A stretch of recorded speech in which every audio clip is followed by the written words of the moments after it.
Hey, have you ever been reading the Bible to come across a single verse that makes you say, "What?" Today we're talking about 1 Timothy 2:15.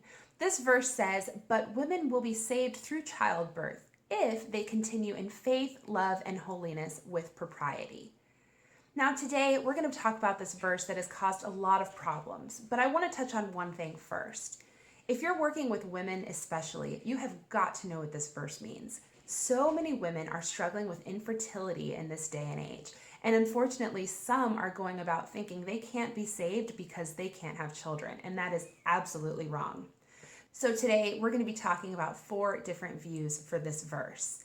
As a quick disclaimer before we continue, I want to let you know that the verb sozo, which is used for she will be saved, has a few different senses. We're going to be uncovering a couple of them in this video, but this is not a video about word studies, and it's not a complete exegetical. I'll be linking some resources down below if you want to see more information on that word and how to take it in this context. Also, verse 15 is part of a much broader context.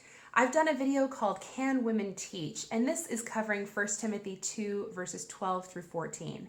I recommend that you check out that video first so you can see the historical context of what's going on and also the biblical context of where Paul's going with this. The first view I want to talk about is breaking a rule that I like to have. I don't like to tell people what to think. I like to help them figure out how to think. But I'm throwing that rule out the window right now because this first view is freaking redonkulous, all right? People that hold this view believe that women will actually be saved from hell, eternal salvation, by actually giving birth to a child. Have a baby, get saved. Now, remember, we are working with a presupposition of biblical inerrancy, which means that there are no contradictions in the Bible. So here, if Paul is saying that a woman has to give birth in order to be saved, he's contradicting himself in Ephesians 2. He's contradicting himself throughout Romans, 1 Corinthians 15. He's also contradicting himself when he talks about the value of singleness in 1 Corinthians 7. Now, remember, if you are working with a presupposition of the inerrancy of the biblical text, you have to be completely in harmony with what the rest of Scripture says. If your interpretation brings about a contradiction, I have news for you. It's you.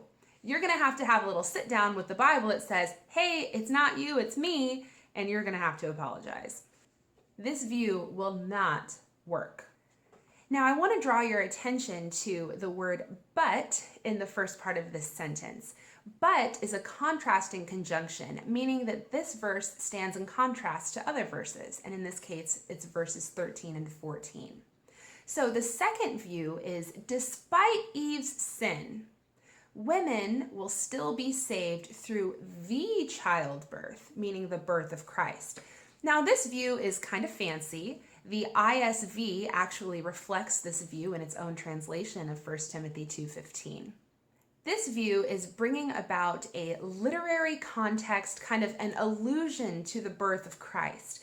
But if you're going to hold this view, there are a few issues that you need to contend with. The first issue is that the word technogonia is using for childbirth here actually means childbirth. It doesn't mean the product of childbirth or the child itself. It means the childbirth. So people holding this view would have to concede that Paul is talking about the childbirth itself bringing about salvation. Another issue is that the verb here in this sentence is a future tense verb. It means that women will be saved in the future. Now, this kind of neglects the proto-evangelion, which basically is that Jesus has already been born and he's already died and been resurrected. So there is a time issue here as well. The final question that brings about an issue with this view is, why just women? It does fit in the context that Paul is talking specifically to women, but that is something to contend with. If you want to look at more resources for people holding this view, check out Pastoral Epistles by Kent, and you can also look at some articles by Philip Payne. The third view says that despite the curse in Genesis 3:16, where God promised that women would have pain and difficulty and labor after Eve's sin, God will preserve or keep women safe through childbirth. Now, this takes on a different sense of the word sozo, and instead of eternal salvation, it really talks about protection. Now, this view had kind of gone to the wayside until recently. New research is uncovering information about Artemis, the goddess of Ephesus. Now, it used to be believed that Artemis was the goddess of fertility, but new research is showing that she's actually the goddess of midwifery. As it so happens, in the Ephesian culture, it may have been that women were turning from their faith in God to trust Artemis to bring them through childbirth safely. In this case, what Paul is saying is, don't turn away from God. He will protect you. Artemis can't do anything.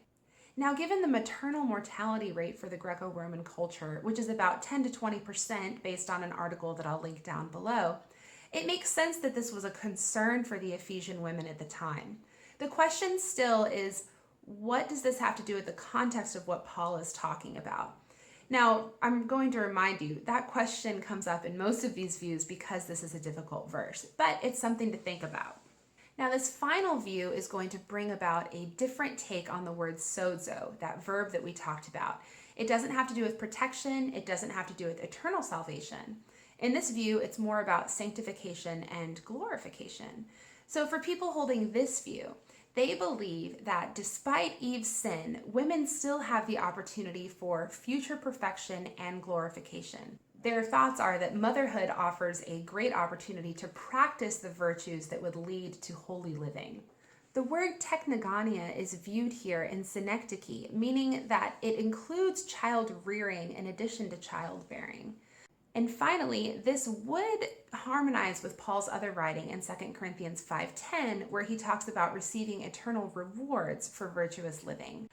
That sums up the 4 views I wanted to talk about in today's video. I'm going to link another article down below that gives another view of the text that I find kind of interesting. My question for you is, how has this issue influenced your own faith or the faith of people around you? This is a verse that has come up many times in my studies and conversations, and I would really love to get some good discussion going. If you have any questions or comments, please put them down below. I would also love any suggestions you have for future video ideas. I will see you next time. Have a great week.